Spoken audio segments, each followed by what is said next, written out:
বাংলাদেশ পুলিশের সাবেক মহাপরিদর্শক চৌধুরী আব্দুল্লাহ আল মামুন এবং একেএম শহীদুল হকের রিমান্ড মঞ্জুর করেছেন আদালত। এছাড়া ঢাকা জেলার অতিরিক্ত পুলিশ সুপার আব্দুল্লাহিল কাফিকেও রিমান্ডে জিজ্ঞাসাবাদের আবেদন মঞ্জুর করা হয়েছে। ৪ সেপ্টেম্বর বুধবার সকালে তাদের আদালতে হাজির করে পুলিশ। এরপর ৭:২০ তাদের আদালতে তোলা হয়। রিমান্ড আবেদনের শুনানি শেষে সিএমএম আদালত সাবেক আইজিপি আব্দুল্লাহ আল মামুনকে ৮ দিন এবং শহীদুল হককে ৭ দিনের রিমান্ডে পাঠায়।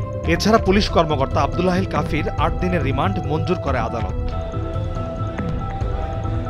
এজলাসে ওঠানোর পর আদালতের কাছে নিজেকে নির্দোষ দাবি করেন সাবেক আইজিপি শহীদুল হক। তিনি বলেন, আমি পুলিশ প্রধান থাকতে কোনো মিথ্যা মামলা দিয়ে কাউকে হয়রানি করিনি। পুলিশকে জনগণের কাছে নিয়ে গিয়েছি।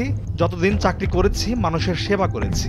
আমার বিরুদ্ধে যেসব অভিযোগ আনা হয়েছে তার কোনোটাই সত্য নয়। আমি সম্পূর্ণ নির্দোষ।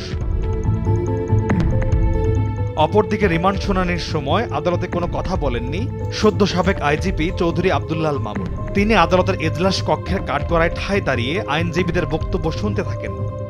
বৈষম্য বিরোধী আন্দোলন চলাকালে ছাত্র জনতার মিছিলে রাজধানীর নিউ মার্কেট এলাকায় ব্যবসায়ী আব্দুল ওয়াদুদকে গুলি করে হত্যার অভিযোগে করা মামলায় গ্রেফতার দেখানো হয় তাকে। এদিন প্রথমে শহীদুল হকের রিমান্ড শুনানি অনুষ্ঠিত হয়। শুনানির এক পর্যায়ে তার আইনজীবী মোর্শেদ হোসেন শাহিন আদালতকে বলেন, তিনি ২০১৮ সালে পুলিশের চাকরি থেকে অবসরে যান। এরপর সরকারি আর কোনো লাভজনক পদে থাকেননি তিনি। বাংলাদেশ পুলিশের অভাবনীয় উন্নয়ন সাধন করে এবং জনগণের ভরসার জায়গায় নিয়ে গেছেন তিনি।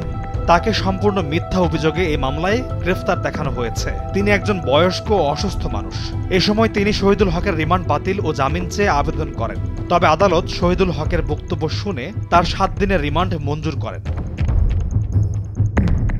এরপর হাজারীবাগ থানার একটি অপহরণ মামলায় গ্রেফতার ঢাকা জেলার অতিরিক্ত পুলিশ সুপার আব্দুল্লাহিল কাফির রিমান্ড শুনানি শুরু হয়। এ সময় আসামি পক্ষের আইনজীবী আদালতকে বলেন, তাকে মিথ্যা অভিযোগে ও মামলায় গ্রেফতার দেখানো হয়েছে। তারও রিমান্ড বাতিল ও জামিন চেয়ে আবেদন করা হয়। শুনানি শেষে আদালত তার ৮ দিনের রিমান্ড মঞ্জুর করেন। তবে আদালতে কাফি কোনো কথা বলেননি।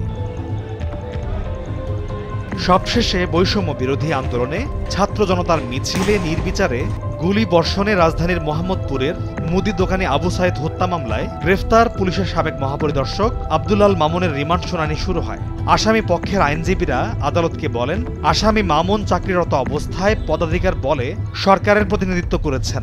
তিনি সরকারের নির্দেশ অনুযায়ী পুলিশকে কমান্ড করেছেন। তার ব্যক্তিগত কোনো পদক্ষেপ পুলিশের কাছে ন্যস্ত হয়নি। তাকে যদি মামলা দিতেই হয় সেক্ষেত্রে এসব মামলা তাকে দেওয়া অনুচিত। তিনি চাকরি জীবনে কোনো অনিয়ম করে থাকলে তার বিরুদ্ধে দুর্নীতির মামলা হতে পারে। আন্দোলন চলাকালে গুলিতে নিহত হওয়ার ঘটনায় দায়ের করা এসব মামলায় তার বিরুদ্ধে সুনির্দিষ্ট কোনো অভিযোগ নেই। তাকে হয়রানি করতেই এই মিথ্যা মামলায় ফাঁসানো হয়েছে। সবকিছু বিবেচনায় তার পক্ষের আইনজীবীরা রিমান্ড বাতিল ও জামিন চেয়ে শুনানি করেন। আদালত শুনানি শেষে এই মামলায় তার ৮ দিনের পুলিশ রিমান্ড মঞ্জুর করেন।